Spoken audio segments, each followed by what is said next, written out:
Aquesta xerrada d'avui és l'última del cicle aquest que hem fet, que jo penso que ha sigut molt interessant i molt enriquidor. N'estem preparant pel mes de maig una altra tongada, a veure com sortirà, perquè costa una miqueta de lligar, però bé, tenim diverses coses entre mans. Avui tenim entre nosaltres en Santiago Espot, que, com tots sabeu, és president de Catalunya Acció, és escriptor i empresari. Abans de res, agrair a l'ANC del Berguedà el convidar-me a fer aquest acte avui, aquesta conferència, que potser el títol pot sorprendre algú, que es digui Com encarar el conflicte amb Espanya. Però, com que també s'anunciava que es parlaria de l'actualitat política, també hem de dir que l'actualitat política, com tots ja sabem, ve marcada per al procés d'independència que Catalunya ja ha endegat d'una manera més o menys ferma. I és clar, si parlem d'actualitat, si parlem d'independència, indiscutiblement hem de parlar de conflicte polític, perquè a hores d'ara suposo que ningú pot pensar que la independència de Catalunya es resoldrà sense que nosaltres passem per un conflicte polític i institucional. Ja que parlem de conflicte, aquest conflicte no és d'ara, aquest conflicte ve de lluny. La idea de la independència de Catalunya no és una idea nova, malgrat que a vegades sents algun nouvingut al món de l'independentisme i aleshores sembla que la independència hagi començat amb ell. Però no, la independència, els pioners de la independència tenen desenes i centenars d'anys. Jo avui, al pensar que s'havia de fer aquest acte i cercant una mica els antecedents de la independència de Catalunya, he recordat que hi ha un article de l'eminent poeta Joan Maragall, un article que es va escriure l'any 1897. I aquest article va restar inèdit fins al 1932, 35 anys. I per què va restar inèdit aquest article i no es va publicar fins al 32 amb les seves obres completes que va editar la seva família? Perquè l'article es titulava ni més ni menys que La independència de Catalunya, l'any 1897. Joan Maragall comença aquest article així: el pensament espanyol és mort. No vull dir que no hi hagi espanyols que pensin, sinó que el centre intel·lectual d'Espanya ja no té cap significació ni eficàcia actual dintre del moviment general d'idees del món civilitzat. Per això nosaltres, que tenim el cor de seguir dintre d'aquest moviment general, hem de creure arribada a Espanya l'hora del campi qui puga. I hem de desfer-nos ben de pressa de tota mena de lligam amb una cosa morta. Joan Maragall ja l'anomenava Espanya la morta. En definitiva, és una entitat que, home, sembla ser que costa de morir-se, perquè això ja fa més de 100 anys que ho va dir en Maragall. Però si vostès, per exemple, acudeixen, i permetin-me fer un parèntesi i traslladar-nos a l'actualitat, al BOE, vostès podran trobar dades com aquestes que jo els hi llegiré ara molt breument, en podrien trobar centenars. L'aeroport de Ciudad Real costa 1.100 milions d'euros per 75.000 habitants i està tancat. L'aeroport del Prat, la T1, l'ampliació, ha costat 1.285 milions d'euros per 1.600.000 habitants que té Barcelona i té 35 milions de passatgers. L'estat espanyol, el BOE, subvenciona amb 2 milions d'euros el bar del Congrés dels Diputats. L'ambaixada a Tòquio es va gastar en antiguitats i pintures de la residència oficial 293.000 euros. El manteniment d'un camp de golf per als militars ha costat 220.000 euros. Els vestits de la reunió del COI de la candidatura de Madrid van costar 43.000 euros. I finalment el Ministeri de Defensa s'ha gastat amb sabres aquest any 200.000 euros. Una entitat política que permet, en una època de crisi com la que s'està vivint, permet aquestes coses, hem de convenir que, com deia Joan Maragall, és una cosa que està pràcticament morta. I els catalans, com deia el gran poeta, el que hem de fer és campi qui pugui i anar-nos directament a Europa. Ara bé, aquesta entitat, Espanya, també és una entitat que, si en Joan Maragall la catalogava com la morta, era perquè la corrupció que hi havia a la seva època també és la mateixa que hi ha en aquests moments. Vostès coneixeran perfectament els casos Bárcenas, els casos Gürtel, els casos Filesa o la vergonyant corrupció de la família Borbó, que afortunadament demà la filla anirà a declarar al jutjat de Palma.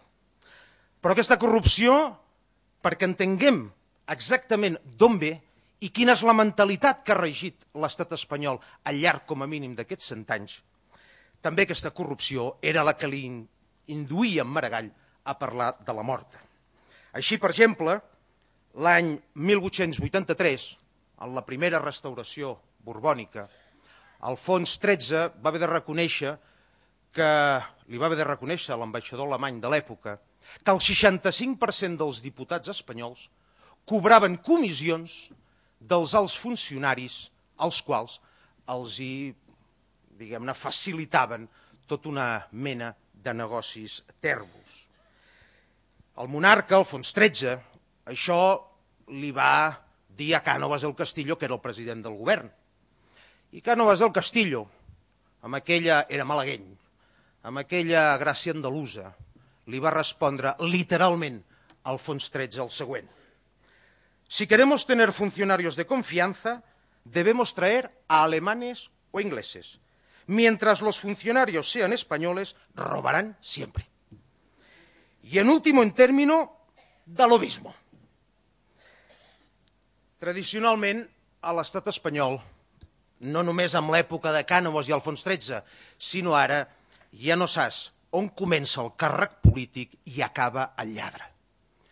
I si no, vegin vostès aquesta darrera setmana tot el que s'ha destapat amb l'afer Gürtel, amb suborns a base de caixes de puros, de caixes de vins i coses d'aquestes característiques. Però bé, també hem de dir una cosa, i aquí també hem de fer una certa autocrítica, i és que el catalanisme tradicional d'això n'estava al marge. Sempre havia pensat, indiscutiblement, que el dia que hi hagués una administració catalana, aquests tics desapareixerien. Però, malauradament, hem de reconèixer que això també ens ha afectat a Catalunya i nosaltres, malauradament, també hem tingut casos de corrupció que ens haurien de fer envermellir. I massa sovint, a vegades, aquests casos de corrupció també hem de reconèixer que s'han volgut tapar amb segons quina bandera. Ara bé, també hem de pensar i hem d'entendre, per saber com hem d'encarar aquest conflicte amb Espanya, quina concepció ells tenen de Catalunya. Com veu Espanya Catalunya? Indiscutiblement, Espanya està feta, com tots vostès ja saben, per la mentalitat castellana. La mentalitat castellana, a més, no entén de matisos, no entén de diferències. Sempre vol la uniformitat absoluta. Així, quan els espanyols parlen de que Catalunya és Espanya, en realitat no estan parlant de que Catalunya és Espanya, que fins i tot podríem discutir-ne sobre el terme històric i fins i tot podríem estar-ne d'acord, perquè Espanya ve del llatí Hispània, i Hispània era un accident geogràfic que els romans li van donar una estructura política, i Hispània, doncs, indiscutiblement, també incloïa Portugal. No, per ells, Catalunya és d'Espanya. Per això parlen ara en aquests mesos, quan es debat sobre la independència de Catalunya, parlen ells que si Catalunya s'independitzés seria com si els mutilessin, com si els hi tallessin un braç o els hi tallessin una cama. Jo recordo en una ocasió en un debat que va haver un senador del PP que m'ho va dir i li vaig dir que es n'és comprant o es n'és preparant una pròtesi. perquè, sincerament, això és una cosa que esperem que esdevindrà. Però, per dibuixar una mica i ajudar-nos a entendre la situació política que vivim, és indiscutible que hem d'intentar entendre en quins paràmetres i quines són les estratègies que Espanya intentarà o està ja intentant utilitzar per abordar aquest procés. Ara, al mes de novembre, va venir a Catalunya l'exministre d'Afers Exteriors de Macedònia, que es diu Emil Kirchas, i va fer unes declaracions que com a mínim ens haurien de fer mantenir la guàrdia alta. I ell va declarar textualment el següent: no puc creure que 20 anys després, es refereix a la guerra dels Balcans que ell va viure, escoltem des de Madrid la mateixa retòrica sèrbia. Aquestes declaracions es van produir el passat mes de novembre. I vostès hauran vist en alguna ocasió cadenes de televisió espanyoles, han llegit diaris espanyols, han vist els mitjans de comunicació espanyols que la gran majoria estan utilitzant justament una retòrica sèrbia. Ens estan posant els catalans en tot aquest procés com si nosaltres fóssim una mena de nazis, una gent que persegueix els castellanoparlants, una gent que persegueix a totes aquelles persones que discrepen de la independència de Catalunya i, en definitiva, estan plantejant un escenari on es veu que a Catalunya no hi ha cap mena de llibertat per a aquells que no combreguin amb la idea de la independència de Catalunya. Indiscutiblement això té una intencionalitat, i la intencionalitat que té és voler generar un conflicte civil de forma artificial. Parlant, per exemple, de l'ex-Jugoslàvia, i no s'amoïnin que Barcelona no la poden bombardejar, com van fer amb Sarajevo. Però és interessant al veure en quins paràmetres ells es mouen en aquests moments. A redós d'aquest tema, d'aquestes campanyes insidioses contra Catalunya, recordo també com el director d'un conegut diari de Sarajevo d'aquella època, el diari Oslobodeje, el seu director, que es deia Dijasevic, va manifestar i va dir que els mitjans de comunicació serbis havien instigat deliberadament l'odi amb tots aquells esdeveniments lamentables que van passar a l'antiga Jugoslàvia. I aquesta afirmació d'aquest director era compartida pels observadors de l'ONU que estaven desplegats a l'antiga Jugoslàvia i també estaven d'acord amb aquesta afirmació l'entitat Reporters Sense Fronteres. En aquells moments els serbis, la radiotelevisió sèrbia, deia que tots els eslovens eren uns feixistes i que tots els croats eren uns ustaxis seguidors dels nazis. Els ustaxis van ser aquells croats que a la Segona Guerra Mundial van seguir o van ser partíceps amb el nazisme. I si analitzem declaracions que s'han produït en aquests darrers 2 mesos, veuran tots vostès com aquesta retòrica és exactament la que s'està produint actualment a l'estat espanyol. Volen atiar el conflicte polític. Aquest conflicte el volen atiar de forma artificial i, a més, tenen els altaveus, perquè tenen 2 partits polítics, PP i Ciutadans, que estan per aquesta feina. Només cal sentir les darreres declaracions de la secretària general del PP català, l'Alicia Sánchez Camacho, fa una setmana només, on d'una manera desvergonyida i d'una manera immoral, s'ha de dir, comparava tot aquest moviment independentista que està vivint Catalunya, el comparava amb un moviment terrorista. Volen també, i la seva estratègia, a part d'això, passa per negar Catalunya.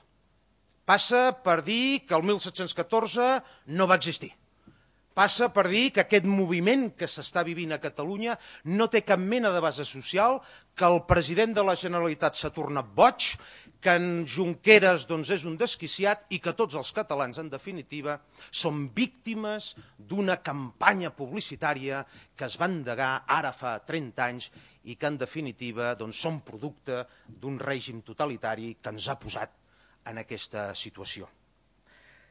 Volen, en definitiva, i passa la seva estratègia, fonamentalment per avortar aquest procés, per generar por.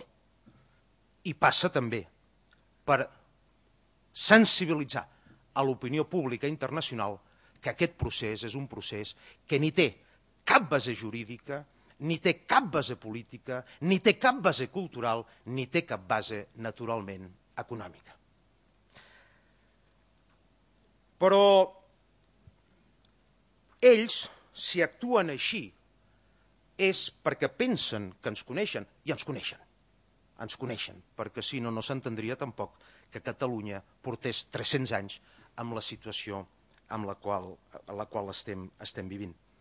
Ells, els espanyols, com que dels catalans s'ha traslladat a la península ibèrica la imatge que som una gent poruga, que som una gent poc patriota, que som una gent que el que no són pessetes són punyetes. S'ha projectat una imatge dels catalans basada en una sèrie de tòpics i ells creuen que els catalans, en definitiva, amb una política de por i de força, finalment recularem. Ara jo recordo, per exemple, com va ser pocs dies després de la manifestació de l'11 de setembre a Barcelona, aquest energumen i aquest personatge nefast que és en Vidal Quadras, va arribar a declarar que a Catalunya no calia que entrés l'exèrcit ni es fes cap gest de força. Va dir textualment en espanyol, diu, con una desfilada ja basta. Lo qual demostra que ells pensen que els catalans recularan a la primera de canvi quan hi hagi una política de força o una política contundent contra els nostres interessos. Jo estic convençut que aquest procés indiscutiblement no té marxa enrere, que la independència de Catalunya indiscutiblement esdevindrà, perquè el poble de Catalunya, la majoria, una gran majoria del poble de Catalunya, ha decidit fer aquest pas i contra la voluntat d'un poble, d'aquest i de qualsevol altre, indiscutiblement no hi ha res que ho aturi. Però també estic convençut cada vegada més que a partir d'aquest moment la política convencional, malauradament, deixarà de tenir el protagonisme que requeriria i em sembla, malauradament, que cada vegada el que hi haurà seran més episodis de guerra bruta. I quan dic guerra bruta, m'estic referint, naturalment, a totes aquelles campanyes que han endegat per desprestigiar el moviment independentista i també, en ocasions, per desprestigiar alguns dels nostres dirigents polítics. Però tot això ens ha portat, tot aquest procés, que va començar molt enrere, però que es va incrementar, naturalment, a partir de la manifestació de l'11 de setembre del 2012, tot això ens ha portat a un escenari. I aquest escenari l'hem d'intentar esbrinar també per saber, en certa manera, com hem de dirimir o com hem d'afrontar aquest conflicte polític que, en definitiva, ja podem dir que l'hem endegat. Tot està fixat el 9 de novembre, a la famosa consulta. Es farà la consulta, no es farà la consulta, hi haurà eleccions plebiscitàries si no hi ha la consulta, no n'hi hauran, s'allargarà la legislatura fins al 2016, hi haurà una declaració unilateral d'independència si hi ha unes eleccions plebiscitàries i els partits favorables al sí porten en primer lloc del seu programa electoral i com a punt irrenunciable la independència de Catalunya? Què passarà? Hem de dir que, per exemple, avui, el ministre espanyol Margallo ha dit una cosa que, malgrat que sigui Margallo i sigui el ministre d'Afers Exteriors espanyols, jo he de dir que, en certa manera, comparteixo la seva exposició. I ha dit, part de la seva exposició, no s'espantin, ha dit literalment que una consulta no es pot fer, que l'única via que té Catalunya per assolir la independència és la declaració d'independència. I dic que comparteixo aquest plantejament perquè estic absolutament convençut que una consulta o un referèndum no, consulta, perquè ningú parla de referèndum, un referèndum vostès ja saben que és una cosa vinculant. Jo cada dia estic més convençut que aquesta consulta, malauradament, no es farà. I no es farà per una simple raó, perquè aquesta consulta ja ha dit el govern de Catalunya que es farà dins la legalitat espanyola. I jo dubto molt que Espanya, com fan tots els estats, però sobretot Espanya, permeti que una part, que és a més la seva font d'ingressos fonamental, com vostès ja saben, li deixi que decideixi la possibilitat de decidir la seva independència. Per tant, cada vegada l'escenari ha d'apuntar més cap a una declaració d'independència. Però el 9 de novembre, que està no aquí al costat, però realment falta ja poc temps, d'aquí al 9 de novembre, quins han de ser o quins haurien de ser els plantejaments i les actituds d'aquells partits que estan a favor de que es realitzi aquesta consulta.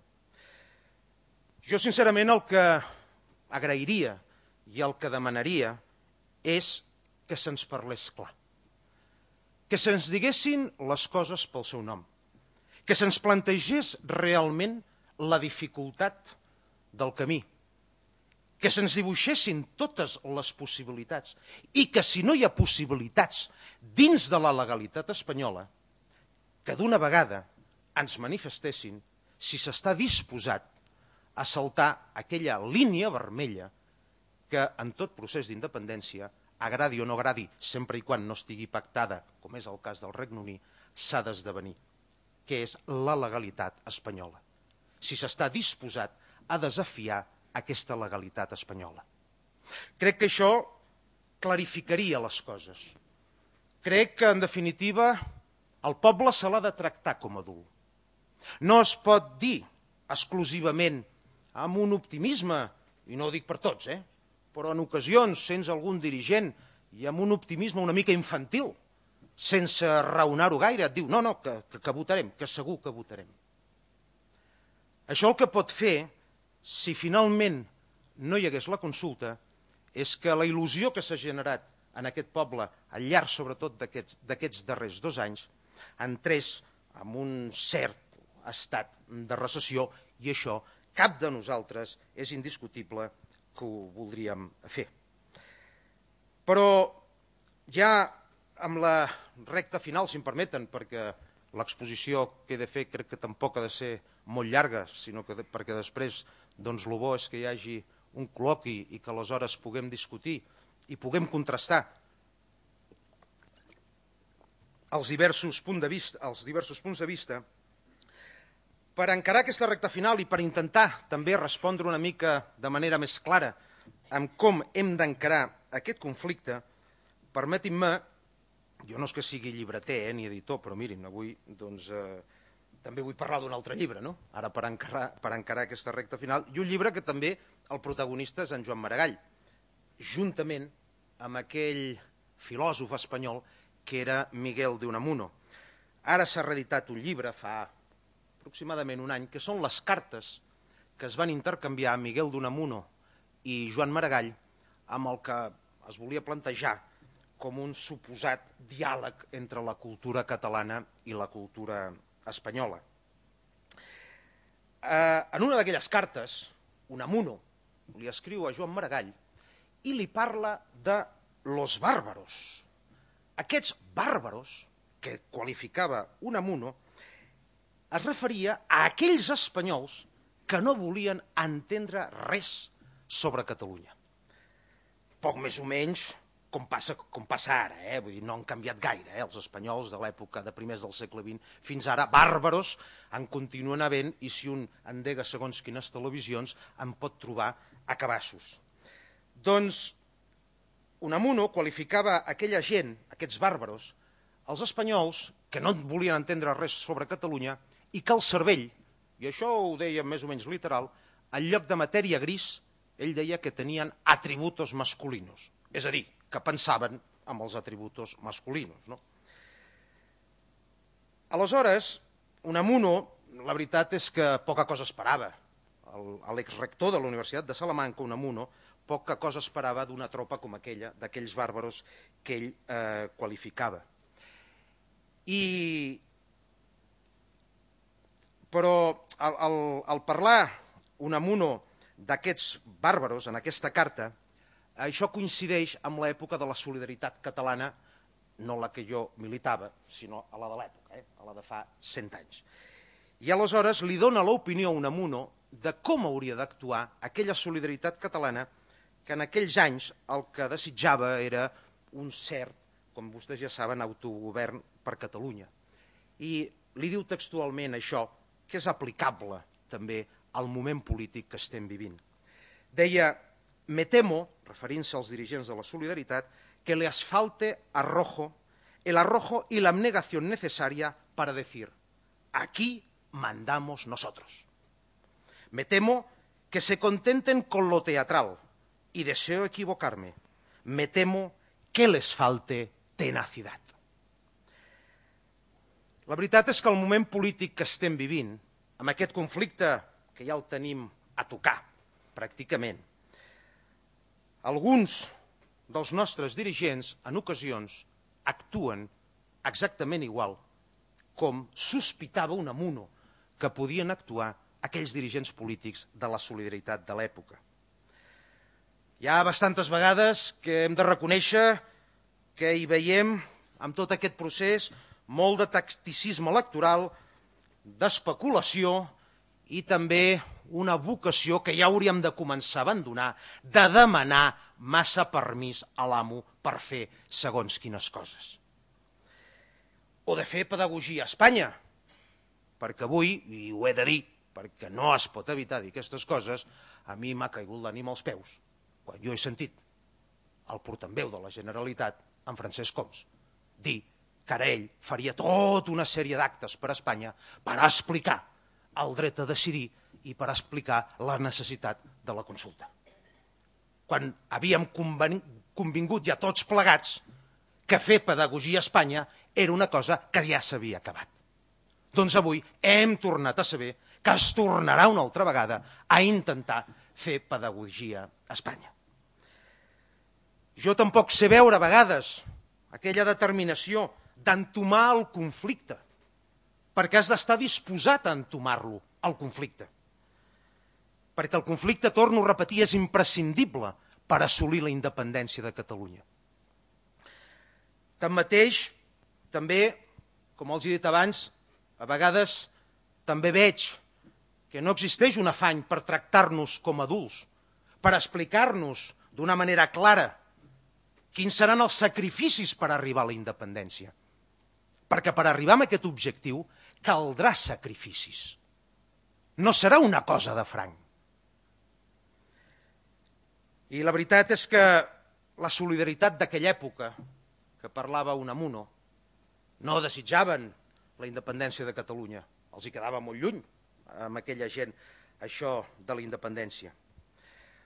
Però si un home com Unamuno, que coneixia bé la mentalitat espanyola, potser perquè la compartia, no ens enganyem, no era tampoc cap amic de Catalunya, Unamuno, però si més no s'ha de reconèixer que era un home d'una talla intel·lectual que demostrava saber conèixer la mentalitat espanyola. Si Unamuno, per només intentar assolir un mínim autogovern, ja els hi recomanava als catalans de l'època, aquells de la solidaritat, actuar amb una fermesa notable, què no els hem de recomanar ara als nostres dirigents que estem intentant assolir el màxim objectiu d'un poble, que és la seva independència? La veritat és que estem entrant probablement en una sensació o estem entrant en una situació amb la qual veiem que possiblement entrem en un cul de sac perquè no és un escenari, la veritat, excessivament clar. Ho hem de reconèixer. A més, es produeixen a vegades actituds ambivalents, com la que va passar ahir amb el portaveu Homs, i avui ha hagut de sortir el president Mas a rectificar aquelles declaracions. Hauria d'haver una actitud ferma i una actitud inequívoca, una actitud única, una actitud gairebé monolítica, que és així també com s'obtenen les victòries. Ens diuen que ens hem de carregar de raons i que abans que res hem de defensar la democràcia i hem de defensar els drets dels catalans a votar. Molt bé, però tinguem present una cosa. Aquest poble va sortir al carrer l'11 de setembre del 2012 i l'11 de setembre del 2013 no a demanar que el deixessin votar o el dret a decidir. Aquest poble va sortir a exigir una cosa ben clara, que es diu independència. I evidentment que s'ha de defensar el dret a votar, no ho negarem, ni la democràcia. Però el que hem de dir és que aquí el primer que s'ha de defensar és a Catalunya i als catalans. Sí, a través de la democràcia. Però primer Catalunya i els catalans. I és que el patriotisme, en definitiva, és la defensa a ultrança de la pàtria. Això, i res més que això, és el patriotisme. I és allò que practiquen els pobles lliures del món. I els que s'han alliberat ho han fet amb patriotisme. I jo, si em permeten, em faré meva la frase d'Unamuno i els hi diré que per començar a encarar el conflicte polític, la millor recepta, que tampoc és de fàcil aplicació, ho he de reconèixer, és de mentalitzar-nos que, com deia Unamuno, aquí manem nosaltres. Moltes gràcies.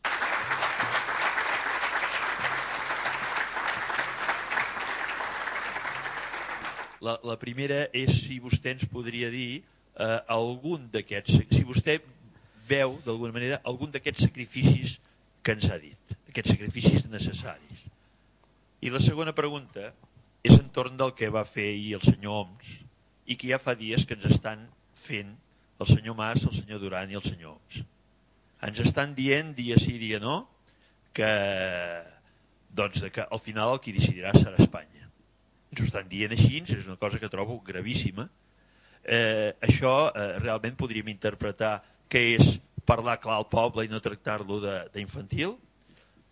I realment el que em sembla que seria important que a partir d'ara prenguéssim, aviam què opina vostè, prenguéssim consciència de que d'aquesta gent no ens en podem fiar. D'aquesta gent és un procés massa important, com vostè ha dit. El procés d'independència d'un país és el valor més gran que té una nació, la independència, la llibertat nacional. No ens podem fiar d'aquesta gent. Jo, la meva valoració és que aquesta gent ens han defraudat i que no n'hi ha prou que surti ara el senyor Mas i que corregeixi. És massa greu el que han fet aquests dies. Mas, Duran i Homs. Massa greu. Això no es perdona. Això no es perdona. Aviam què opina vostè, sisplau. Gràcies.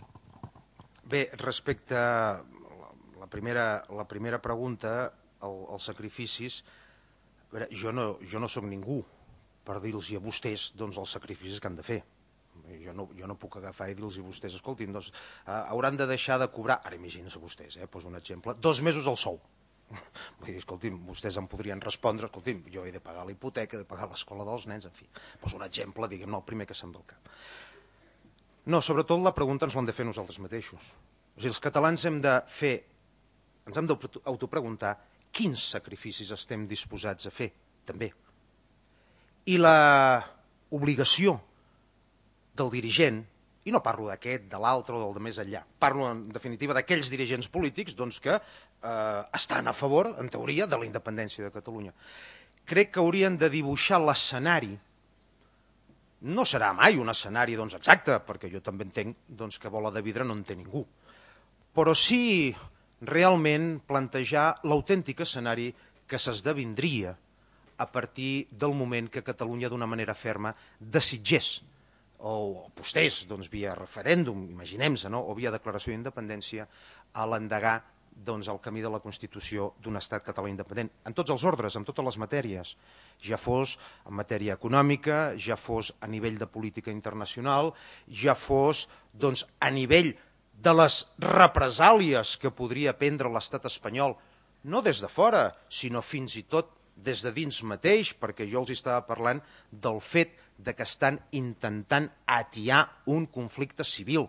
Vostès ho estan vivint a Berga, vostès tenen un regidor del PP que està dient que no pot passejar per la comarca, o no? És així o no és així?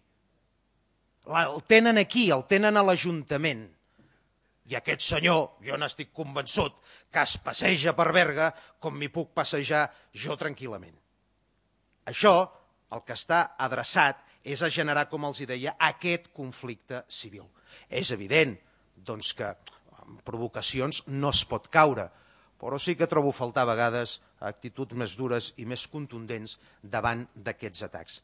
Però bé, els sacrificis, nosaltres mateixos hem d'estar disposats a saber que si hi ha una tensió social que te la creen de forma artificial, si estem disposats a respondre com Déu mana, si estem disposats a tenir una actitud coratjosa, una actitud combativa, una actitud de dir les coses pel seu nom, de perdre la por a que ens acusin de feixistes per defensar el que autènticament és nostre, hem d'estar disposats a saber si aquests sacrificis també poden ser d'ordre econòmic.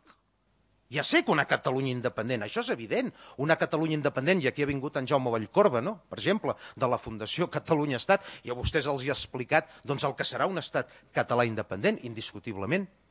Ara, als primers moments de la independència, és indiscutible que totes han generat una tensió política notable. Per tant, hem de ser nosaltres mateixos que ens han de convèncer que per arribar a l'objectiu caldrà fer uns esforços de moltes índoles, d'índole econòmic, d'índole personal, que haurem de viure situacions que no ens podríem imaginar, que haurem de rebre que rebrem una sèrie d'acusacions que ens faran esgarrifar, que davant d'aquestes acusacions no podem restar impassibles. Això em referia jo en quant als sacrificis. Jo no els hi puc dir a vostès els sacrificis que hauran de fer, perquè realment a mi no em pertoca, ni li pertoca a la classe política, però sí que li pertoca a la classe política el dibuixar l'autèntic escenari que s'esdevindrà. I respecte al tema de que no ens en podem enfiar, a veure, realment, després de les declaracions que va fer el Francesc Homs, jo sé que hi ha hagut molta gent que ha quedat uns decepcionats i uns altres descol·locats perquè el que no s'esperaven és que a la cadena COPE acabés dient el mateix que diuen els espanyols, que han de votar tots els espanyols. Cosa que també els dic, això és una cosa que només diuen els espanyols. En lloc més del món, vull dir, vostès veuran que el subjecte polític que ha de decidir el seu futur ha de compartir-lo amb un altre subjecte polític. Vull dir, això és una cosa absolutament inversemblant. Aleshores, esclar, això ha sorprès molt. Per tant, el fiar-se'n o no enfiar-se'n, jo realment m'enfiaré en el moment que vegi, parlo a nivell personal, ara en aquests moments, m'enfiaré a partir del moment que vegi una actitud ferma, una actitud clara, i una actitud on se'n digui la veritat i on se'n dibuixi el panorama polític d'una manera nítida. Perquè el que no pot ser és que, per exemple, el diumenge, en una entrevista que li van fer al president de la Generalitat a La Vanguardia, aleshores ja es plantegi també la possibilitat de que si hi ha una oferta per part del govern espanyol també s'inclogui a la papereta del dia 9. Aquesta consulta acabarà sent una travessa, gairebé. Sí, sí, si no, no sí. No havíem quedat que això era una cosa clara. No havíem quedat que aleshores el dia 9 de novembre els catalans votaven d'una manera o d'una altra. Estarem més o menys d'acord amb la pregunta, però el que és clar és que el 9 de novembre era la conseqüència d'una mobilització popular, d'un afany d'independència. A sant de què ens volen colar dins d'aquesta consulta una oferta del govern espanyol.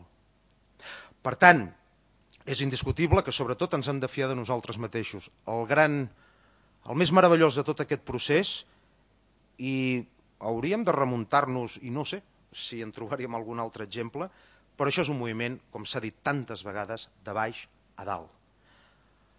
A diferència d'Escòcia, per exemple, que va ser un procés, si em permeten l'expressió, més metòdic, perquè els britànics, com que són els creadors del mètode, doncs aleshores va començar de dalt a baix. Un partit es presenta amb un objectiu, el partit, l'Scottish National Party, i aleshores va guanyant eleccions fins que arriba una majoria absoluta i aleshores diu, jo m'he presentat amb aquest programa, la gent em vota, per tant, aplico el meu programa. El meu programa, aplicar-lo, consisteix en un plebiscit o un referèndum d'independència pactat amb el govern britànic. I aleshores, ja saben vostès que el dia 18 de setembre, si no recordo malament, es farà aquest referèndum. El cas de Catalunya és diferent. El cas de Catalunya és un cas de mobilització popular que és certament envejable per qualsevol que no sigui català i que això li dona la gran força. Per tant, sí, ens hem de fiar de nosaltres mateixos, sí, i d'aquella gent que demostri tenir una actitud i una línia clara. Jo no estic veient, en efecte, una línia clara, perquè la consulta, vostès ja saben que no és vinculant, és simplement una enquesta, diguem-ho clarament, i aquesta consulta, el resultat que es pugui esdevenir d'aquesta consulta, ja sabem que no serà vinculant. En el cas hipotètic que aquesta consulta, torno a repetir, es pugui fer. Però, bé, per part del govern espanyol, vostès ja saben quina és la resposta en tot moment. Jo tampoc crec que es faci el referèndum del dia... Bé, el referèndum no, la consulta del dia 9, perquè dintre la legalitat espanyola no hi cap i ni en tenen ganes, ni... Bé, que no ens posem d'acord. Llavors deies que la DUI seria l'única cosa que sembla que podria tirar endavant. Jo també ho penso, més o menys, que hauria de ser així. Però ens trobem amb una dificultat que, esclar, ni que es declarem independents, si ningú ens reconeix, cap estat dels potents europeus o algun de Nord-Amèrica, alguna potència, una sèrie d'estats, per més d'uduïts que fem, quedarem sols i no servirà per res.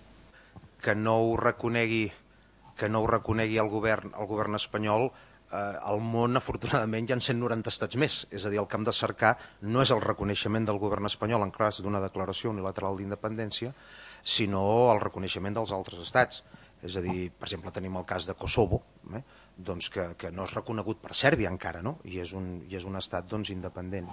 El que passa és que, clar, tot aquest procés ja ens agrada que vagi ràpid, perquè tot això ha anat molt ràpid, en definitiva. O sigui, si girem la vista enrere, el detonant s'estava covant, però el detonant va ser la manifestació de l'11 de setembre del 2012. Però a veure, un procés d'independència no és fàcil, no és una cosa que vagi a velocitat de creuer. El reconeixement internacional és clau. Tu, si no tens un reconeixement internacional, realment ho tens magre. Perdó, només volia dir que es treballa aquest reconeixement internacional, jo no sé perquè abans de fer la DUI s'hauria de tenir una base, una carta amagada. És que justament anava per aquí. Quan tu agafes i tens un programa clar, una línia clara, que desemboca en una declaració d'independència, prèviament has fet una feina diplomàtica a nivell internacional que et reconeix o que t'ha de permetre que et reconeguin els diversos estats. El cas, mirin, per exemple, hi ha un cas que va ser el cas d'Eslovènia, ara que parlàvem abans dels eslovens, els eslovens van declarar la seva independència i aleshores, 24 hores després, va haver el reconeixement d'Alemanya i 48 hores després el reconeixement del Vaticà, perquè el cas d'Eslovènia, del reconeixement d'Eslovènia, es va pactar entre dues persones, Joan Pau II i Hans-Dietrich Genscher, que era el ministre d'Afers Exteriors d'Alemanya en aquell moment, i es va mantenir una conversa, això és històric, vull dir, està escrit i està documentat, que va ser Joan Pau II, no oblidem que Eslovènia és un país eminentment catòlic, serbis, i vostès ja saben, són ortodoxos, és a dir, que hi havia, diguem-ne, un interès religiós en aquest sentit, Joan Pau II doncs, va agafar i amb en Hans-Dietrich Genscher li va dir: si tu els reconeixes, jo vaig després. Diu, perquè jo no puc ser el primer. L'estat del Vaticà no veia bé que ell fos el primer, perquè clar, diu, home, coi, tots són catòlics, i va al Vaticà i els reconeix, en fi, la cosa no quedava maca, no? Però bé, va ser Alemanya, que també tenia doncs, els seus interessos que els eslovens doncs, prèviament se'ls havien treballat, perquè les aliances consisteixen en això. És a dir, tu em reconeixes, però jo t'ofereixo doncs, una sèrie de coses. Amb això es basa la política d'aliances. No? En el cas de Catalunya, si s'està fent o no s'està fent, jo he de dir que històricament, el cas d'Eslovènia, el cas d'Estònia, Letònia, Lituània, quan s'actuava de manera diplomàtica o paradiplomàtica amb la seva gent, amb altres estats pel futur reconeixement, sempre anaven a plantejar una cosa molt clara, que es deia independència, la constitució d'un estat letó, lituà o eslové. I aleshores es planteja això i a l'estat en qüestió, ja sigui Alemanya, els Estats Units, França o qui sigui, veu si li interessa, no li interessa, en fi, entres en aquesta negociació. Però amb una cosa clara, si tu vas a plantejar el dret a decidir, això no li interessa a ningú. No li interessa perquè és que no es contempla això. Perquè també et poden dir, vostès voten cada 4 anys, perquè vostès estan en un règim democràtic, més o menys, no? Si es vota cada 4 anys, hi ha uns parlaments, etc. No es tracta de dir que els catalans tenen dret a decidir. No ho dic jo. En Michael Moore, exministre del Regne Unit per Escòcia, el van canviar ara farà 4 o 5 mesos, ens ho va dir en una entrevista que li va fer, si no recordo malament, l'Agència Catalana de Notícies. Ens va recomanar, vostès, els catalans, cada vegada han de deixar de parlar menys, que han de votar i han de parlar més d'independència. Per què la volen, la independència, vostès? Per raons culturals, lingüístiques, econòmiques, pel que sigui. I aquesta independència, què ens pot aportar en el cas del Regne Unit? Un aliat, en fi, les coses, el que sigui, no? I no només amb Michael Moore, ara també farà un mes, si no recordo malament, a la contraportada del diari Avui, un politicòleg flamenc, també, un home molt cotitzat, ara no recordo exactament el seu nom, però aquest home també ens ho va dir. S'ha de deixar de parlar cada vegada menys de que vostès tenen dret a votar. Vostès tenen dret a la independència. I per què la volen, la independència? I els altres països hauran de dir a veure què els hi reporta de positiu o no la independència de Catalunya. Tota aquesta feina s'està fent? Vilalta, no ho sé. No ho sé. És a dir, aquí Santiago Espot ni és del govern, ni és del partit del govern. Vull dir, jo em guanyo la vida, doncs com tots vostès, treballant i ja està. Ara no ho sé, tant de bo, però ho ignoro. Si em diu la meva opinió, jo crec, el que sí sé és que s'està plantejant el dret a decidir i aquestes coses. Es tracta, com que el moviment ve de baix, és des de la base, és des de la societat civil, no políticament des de dalt, com a Escòcia, ja ho has dit molt bé, totalment d'acord. Llavors, faltarien aquí, per complementar i per obtenir grans majories en tots els sentits, en tots els aspectes, faria falta, crec, complementar-ho més amb factors socials econòmics. Esclar, per què la independència?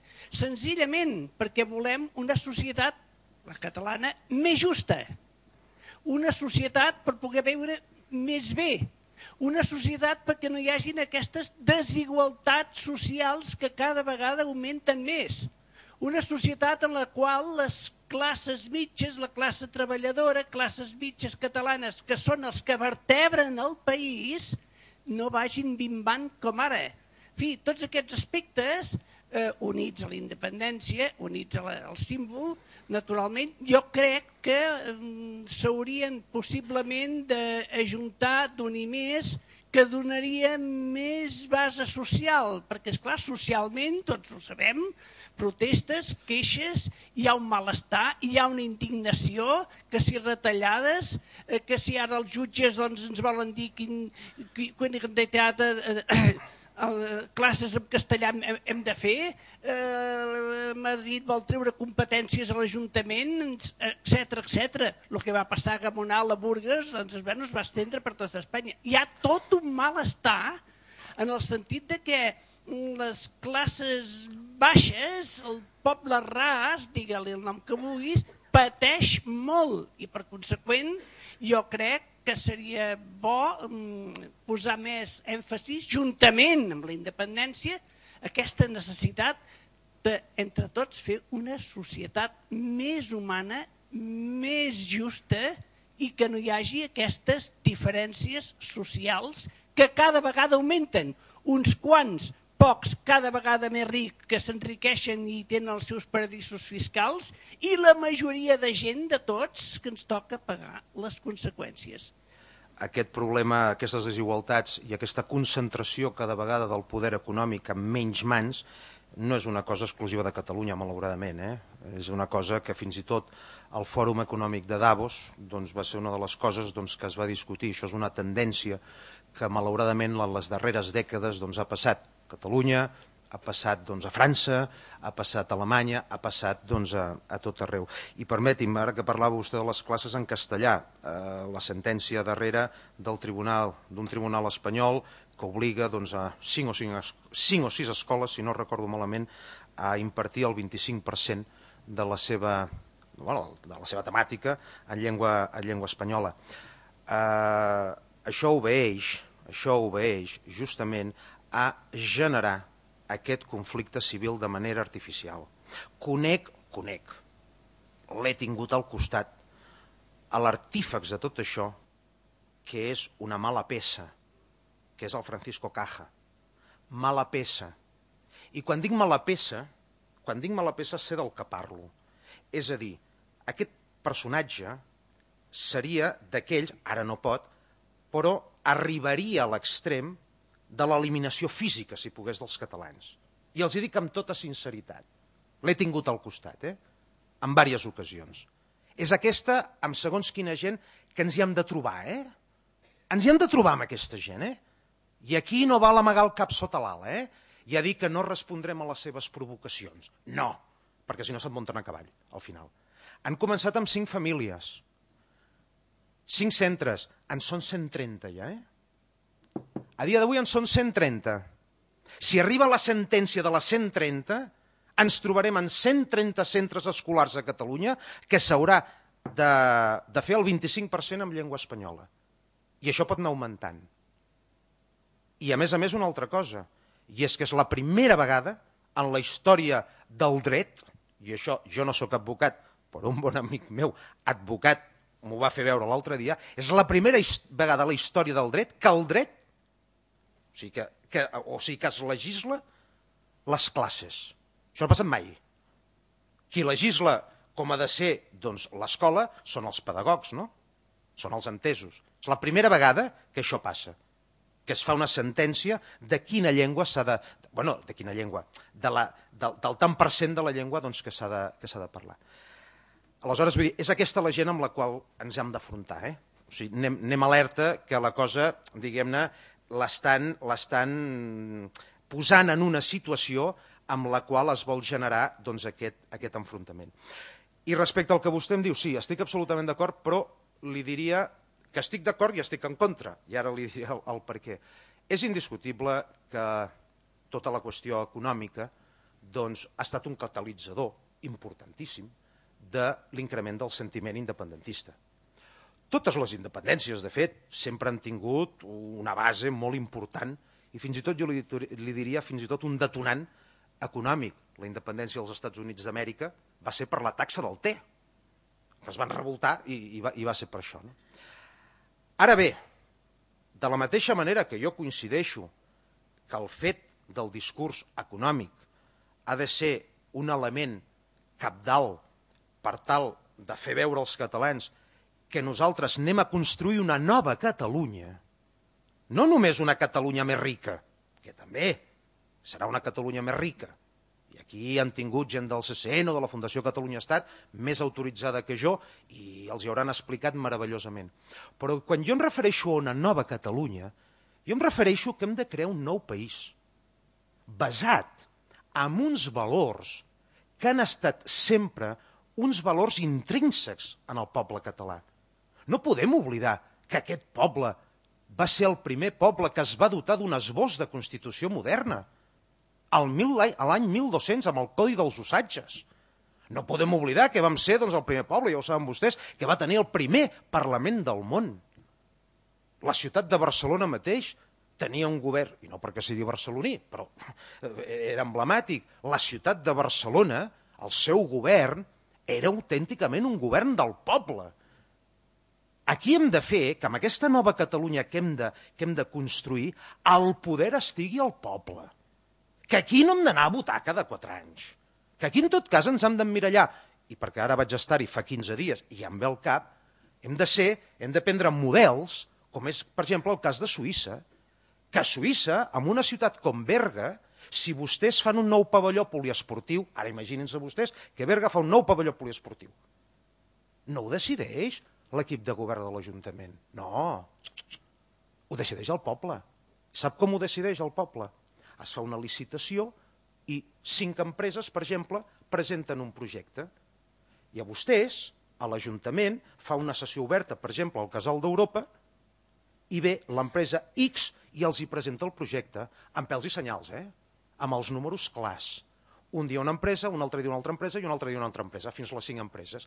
Vostès, com que votarien, o en el cas dels suïssos, com que voten aproximadament cada 3 mesos o 3 mesos i pico, i voten 25 o 30 coses, una de les coses que es voten és l'empresa que ha de construir aquell pavelló. I li puc assegurar que no hi ha desviacions pressupostàries, com passa amb Sacir Vallehermoso allà al canal de Panamà. Si una cosa val tant, allò val tant. Per tant, aquesta nova Catalunya que hem de construir, l'hem de construir damunt d'uns valors que són els nostres, però també d'uns valors moderns, perquè al segle XXI, la gran avantatge de construir un nou estat català és que podrem fer una casa nova sabent els errors que no hem de cometre, que tots els vells estats han comès. Això és el repte i això és l'objectiu, personalment, més meravellós que hi ha, el poder construir aquesta nova Catalunya de la qual nosaltres, sobretot, ens sentim orgullosos i satisfets, com ho estan els suïssos, perquè ells el que et diuen és aquí manem nosaltres, tornant a Unamuno, aquí manem nosaltres, i el vot al polític se l'ha de guanyar cada dia. I permetin-me, per acabar, i m'extenc només una mica abans d'anar al tema econòmic, justament va ser a Suïssa que em vaig trobar en una fira a un català, que era el vicepresident del Centre Català de Lausanne, i em va explicar una anècdota meravellosa. Al poble on viu ell, a prop de Lausanne, doncs resulta que hi havia un problema amb una cantonada, amb una vorera. Aquell problema no es va resoldre, ho van fer 2 vegades i l'obra no estava ben feta. A la tercera vegada va haver un escapament d'aigua a les 11 de la nit. Doncs un veí, conegut d'ell, se'n va anar a casa del regidor, a les 11 de la nit. Va trucar a la porta, la senyora del regidor li va obrir la porta, el va fer passar, vol un cafè, ara baixa el meu marit, va baixar, es va interessar pel tema, van anar a veure l'escapament d'aigua i a l'endemà es va arreglar i li va donar al regidor totes les explicacions a aquest veí, a les 11 de la nit. Per què? Perquè sap que qui mana és el poble. I casa del regidor ha d'estar oberta, si cal, les 24 hores del dia per una cosa d'aquestes característiques. I parlant del tema econòmic, sí, a nivell intern és evident que sí, estic d'acord amb el que diu, però alerta, anem en compte. I em remeto a les declaracions d'aquest politicòleg flamenc que li dic que el va entrevistar al diari Avui.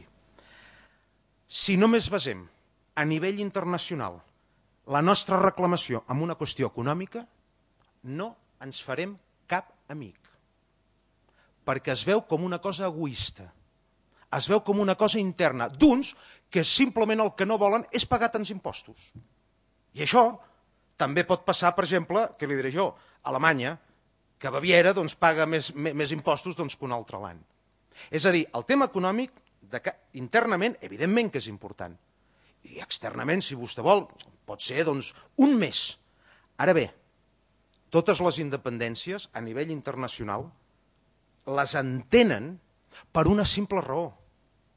Perquè nosaltres no volem ser espanyols. No volem ser espanyols. Perquè un danès no vol ser alemany, ni un croat vol ser serbi, ni un canadenc vol ser nord-americà. Oi que simple, això? És de calaix, no? Simplement, no volem ser espanyols. Ja està. Això, evidentment, ara li dic d'una manera, si em permet, molt sintetitzada i molt col·loquial.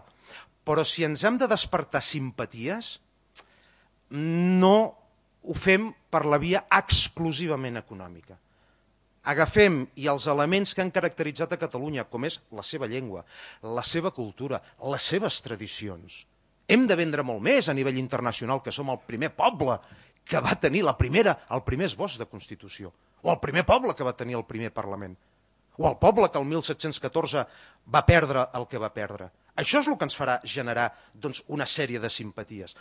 Ara, si només anem a nivell internacional, em refereixo, dient, no, escolti'm, és que paguem molt, tenim un dèficit fiscal d'això, clar, això es veu com una cosa egoista, malauradament, però és així, és el pa que s'hi dona.